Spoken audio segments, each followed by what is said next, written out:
Lo que estás viendo en pantalla es la tumba original de San Nicolás, mejor conocido como Santa Claus. Sin embargo, pocos conocen su verdadero origen, y lo que es más inquietante aún es que muchos creen que su icónico traje rojo fue inventado por Coca-Cola, cuando otros ni siquiera saben que fue encarcelado y torturado. Pero su verdadero origen tiene una historia triste y desgarradora, donde en vez de simplemente regalar regalos, luchaba contra la esclavitud.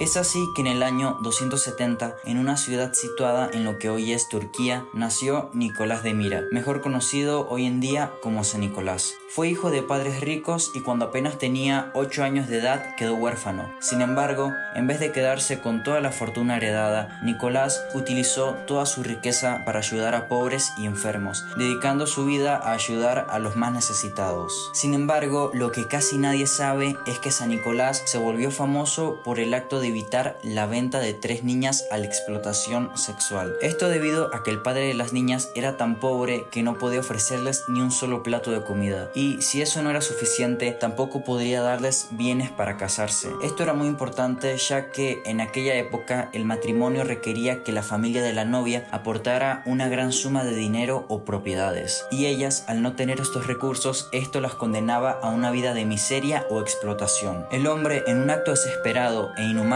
estaba a punto de vender a sus hijas para poder sobrevivir. Nicolás, al enterarse, comprendió que debía intervenir antes de que la inocencia de las niñas se perdiera para siempre. Es así que empezó a dejar bolsas con monedas de oro de manera secreta, arrojándolas por la ventana durante la noche. Algunas versiones dicen que incluso entraban por la chimenea. Todo esto para que el padre pudiera mantener a su familia sin recurrir a esa decisión extrema. Y con el tiempo, estas entregas anónimas no solo salvaron a las niñas, sino que también alimentaron la idea de que San Nicolás ayudaba sin pedir nada a cambio.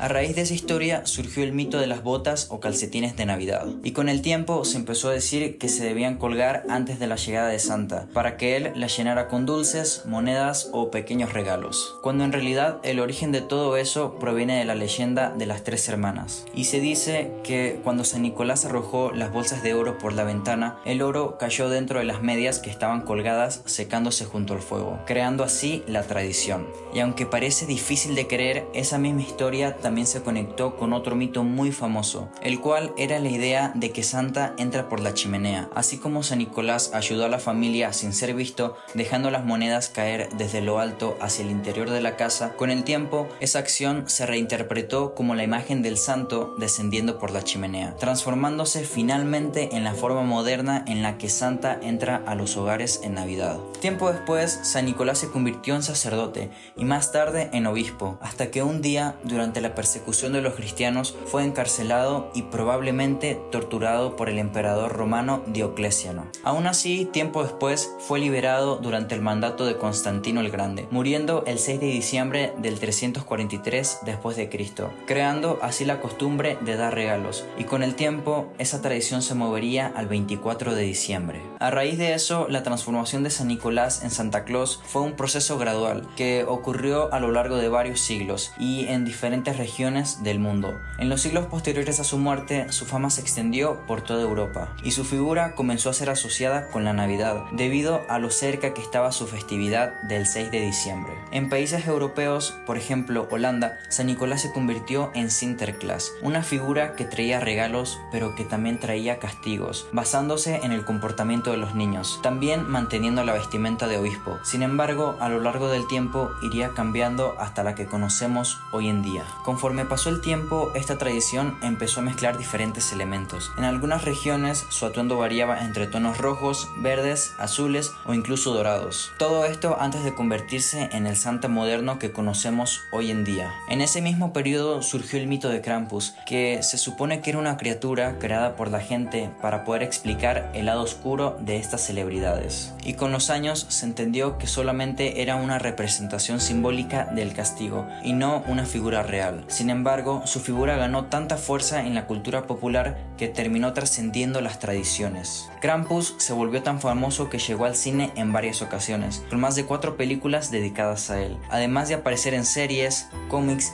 y especiales navideños que lo mezclan con humor y terror. Incluso su influencia llegó a la música, donde piezas como Carol of the Bells, aunque no fue específicamente creada para él, se volvió una de las canciones más asociadas con ese ambiente oscuro y misterioso que rodea sus leyendas, reforzando aún más su presencia en la Navidad moderna. Todo esto hizo que una criatura que empezó como un símbolo de disciplina se transformara en un icono cultural que sigue apareciendo cada diciembre. Conforme avanzó el tiempo, también comenzaron a aparecer nuevos mitos alrededor de la figura de San Nicolás. Uno de los más conocidos y famosos de la época fue la idea de que vivía y trabajaba en el Polo Norte, un concepto totalmente moderno que nació en el siglo XIX gracias al ilustrador Thomas Nast, quien en la década de 1860 popularizó el taller escondido en el Ártico para darle a Santa un origen más misterioso y lejano. En esa misma época se fue moldeando su apariencia. Antes podía vestir de verde, azul o incluso dorado, hasta que la imagen final del Santa gordito, anciano, amable y con su icónico color rojo quedó fijada por las ilustraciones de Nast. Sin embargo, un dato aún más impresionante fue la imagen que la empresa Lomen Company mandó a crear de Santa Claus montado en su trineo tirado por renos. Y aunque a simple vista esta imagen parece una foto completamente normal, esta empresa se dedicaba a la fabricación de frigoríficos para el sector cárnico, y en particular la carne de reno. Y por más macabro que pueda sonar, sus anuncios popularizaron la imagen. Y tiempo después, en la década de 1930, Coca-Cola lanzó una serie de carteles publicitarios con la imagen de Santa Claus disfrutando su bebida. Obviamente para ello usaron la versión del abrigo rojo, no solo porque ya era la versión más conocida en Estados Unidos, sino porque encajaba con su imagen de marca. Y de ahí surgió la leyenda urbana donde, según la compañía, había inventado el Papá Noel moderno. Pero lo único que hizo la marca fue consolidar y volver mundialmente conocida esa imagen que ya llevaba décadas instalada en la cultura popular. Tiempo después se añadió la figura de la señora Claus, que en realidad no aparece en ninguna tradición original de San Nicolás. Ella fue introducida en 1889 por la escritora Catherine Lee Bates para darle a Santa una vida familiar y hacerlo ver menos solitario. E incluso costumbres aparentemente viejas como darle galletas y leche a Santa resultan ser bastante modernas. Estas nacieron en Estados Unidos durante la Gran Depresión, cuando los padres buscaban enseñar a sus hijos a compartir y agradecer en tiempos difíciles, y la tradición terminó por consolidarse como parte esencial del ritual navideño. A este conjunto de leyendas se le siguieron sumando más elementos, como el famoso reno Rodolfo, del que muchos creen que siempre existió guiando el trineo de Santa, cuando en realidad Rodolfo fue creado en 1939 por Robert L. May para un cuento gratuito de la cadena Montgomery Ward, y este era simplemente un personaje de marketing corporativo que se volvió tan querido que tras la canción Rodolfo el Reno de 1949 pasó a formar parte de un ícono navideño para siempre. De la misma forma surgió la idea de que Santa dirige un ejército de elfos que fabrica juguetes en su taller. De hecho, hay muchas películas que así lo representan. Sin embargo, sus ayudantes originales no eran elfos, sino sirvientes e incluso criaturas castigadoras como Krampus.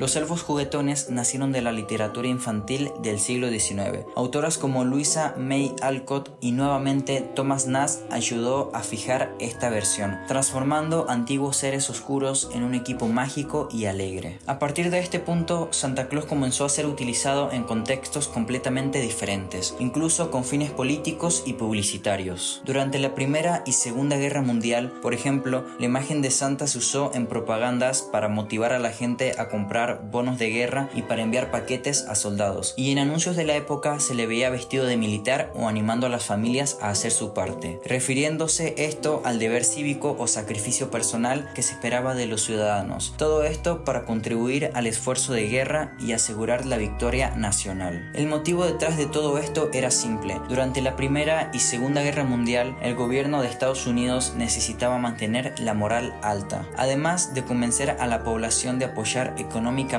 el esfuerzo bélico y reforzar la unión del país. Es por eso que al usar la imagen de Santa Claus, una figura familiar, confiable y querida por todos, ayudaba a que los mensajes se sintieran menos duros y más patrióticos. La propaganda lo mostraba animando a comprar bonos de guerra, ahorrar recursos y enviar paquetes a los soldados en el extranjero. Desde el punto de vista moral era una estrategia debatible. Por un lado, buscaba mantener a las familias unidas y esperanzadas en un momento muy difícil, pero pero por otro lado utilizaba la imagen inocente de un personaje infantil para influir en las decisiones políticas y económicas. Aún así, todo esto funcionó tan bien que las marcas se volvieron parte importante de la cultura visual de la época. Y como todavía no existía una imagen fija de Santa, las empresas lo dibujaban prácticamente como querían. Por eso, en algunos anuncios antiguos aparece fumando pipa, con armas o incluso con una actitud un poco más ruda de lo que imaginamos hoy en día. De hecho, antes de convertirse en el personaje amable y tierno que todos conocemos, varias versiones tempranas lo retrataban como un vigilante severo que llevaba un libro con nombres y castigos reales. Esa idea terminó desapareciendo porque, aunque servía para controlar el comportamiento infantil, resultaba demasiado aterradora para los niños. Con el paso de las décadas, diferentes industrias tomaron a Santa para reforzar su propia visión del personaje. Las tiendas departamentales lo usaron para atraer multitudes, las radios lo convirtieron en protagonista de especiales festivos y más tarde la televisión lo transformó en una figura omnipresente durante diciembre. De hecho, la primera aparición de Santa fue en un desfile organizado por la marca Macy's en 1924, estableciendo el evento navideño más famoso de Nueva York y dándole al personaje un impacto cultural enorme. Y un dato aún más sorprendente es que incluso la ciencia ha analizado su figura para entender por qué se volvió tan poderosa en la mente de millones de personas. Los estudios señalan que los humanos conectamos de inmediato con personajes que mezclan autoridad, bondad y misterio, y Santa reúne esas tres cosas de una manera casi perfecta, ya que es un anciano sabio, es generoso con todos y además vive en un lugar lejano e inalcanzable, características que hacen que nuestro cerebro lo perciba como un símbolo seguro y confiable. Es por eso que algunos psicólogos explican que su popularidad global se debe a un fenómeno llamado figuras arquetípicas, personajes tan universales que trascienden culturas y se sienten tan reales aunque sepamos que pertenecen a un mito. Es por eso que la imagen de Santa sigue siendo una fuerza emocional que ninguna otra figura navideña ha logrado igualar. Y lo más interesante es que mientras todo este mito seguía creciendo, la figura de Santa comenzó a adaptarse a las necesidades de la época. Y esto no solo fue con su cambio de ropa, sus ayudantes o su casa en el Polo Norte, sino que también empezó a representar deseos, miedos y valores de la sociedad que lo contaba. Por eso no sorprende que conforme avanzaron las décadas surgieran aún más estudios que revelaran otro dato sorprendente. Y esto era que la imagen de Santa también actúa como una especie de memoria colectiva, un personaje que la mente humana usa para unir tradición, familia y fantasía en un solo símbolo. Algunos científicos incluso explican que figuras como Santa ayudan a reforzar la idea de comunidad, porque funcionan como un punto en común para millones de personas que no se conocen entre sí, pero que comparten los mismos rituales, historias y recuerdos cada diciembre. Es decir, va más allá de que si existe o no. Es por eso que la ciencia demuestra que Santa Claus cumple una función psicológica real, manteniendo vivas conexiones entre generaciones y dándole una sensación de continuidad, algo que en tiempos modernos se ha vuelto mucho más importante que nunca. Y quizá sea por eso que entre tanta tradición, historia, propaganda, literatura y marketing, Santa terminó convirtiéndose en algo mucho más grande que un santo o un personaje navideño. Si el video te gustó, te invito a formar parte de esta comunidad para que no te pierdas más historias como estas. Y si esta historia te atrapó, aunque sea un poco, deja un like y cuéntame en los comentarios qué parte del video te gustó más. Sin nada más que añadir, nos vemos en un próximo video.